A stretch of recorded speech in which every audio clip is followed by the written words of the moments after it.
Magandang araw sa lahat.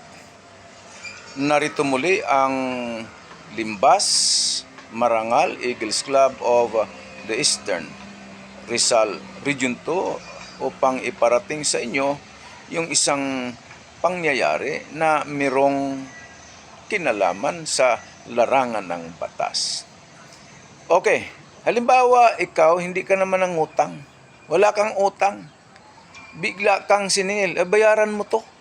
May utang ka. Bayaran mo ba? May obligasyon ka ba ayon sa batas na magbayad? Wala, kasi hindi ka naman ng utang. Ito yung nangyari. Ito.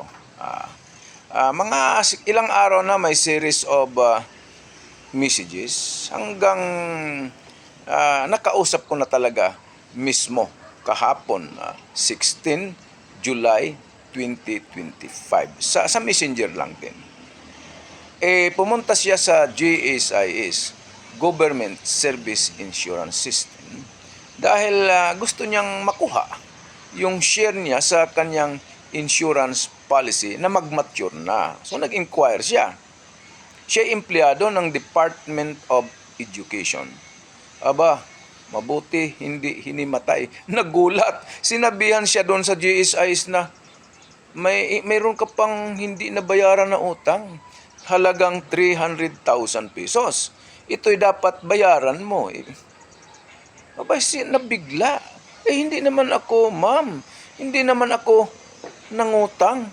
Pero meron dito po. Merong record. Ay wala na kaming magawa dyan. Kailangan bayaran mo. O kung ikaw yon, bayaran mo. Hindi ka nangutang. Aba, hindi magandang sitwasyon ito. Yung mga ganitong pangyayari na sa GSIS na may loan daw yung mga empleyado sa gobyerno pero hindi naman talaga nangungutang. Nung araw na naririnig ko na to, yung chismis-chismis lang, pero hindi ako naniwala.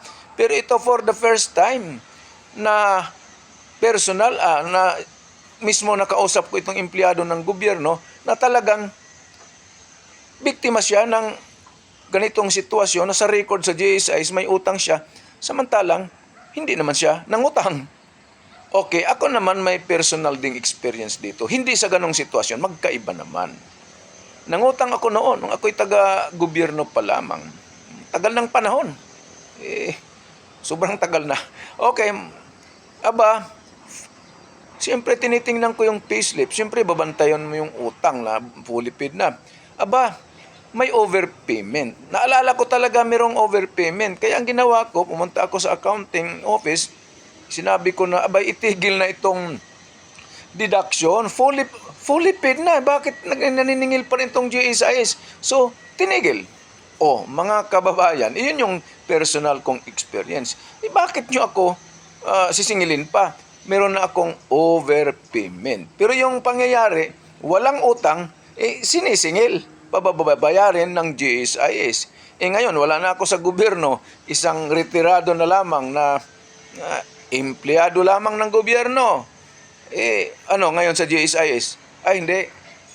Mabuti naman bilang retirado na taga-gobyerno na alila lamang noon ng mamamayang Pilipino. Maayos naman yung serbisyo ng Government Service Insurance System or GSIS sa akin sa ngayon. Maraming salamat sana nakapaglingkod na naman itong The Fraternal Order of Eagles, Philippine Eagles sa pamamagitan ng Limbas Marangal Eagles Club of the Eastern Rizal Region 2. Maraming salamat at magandang araw sa lahat.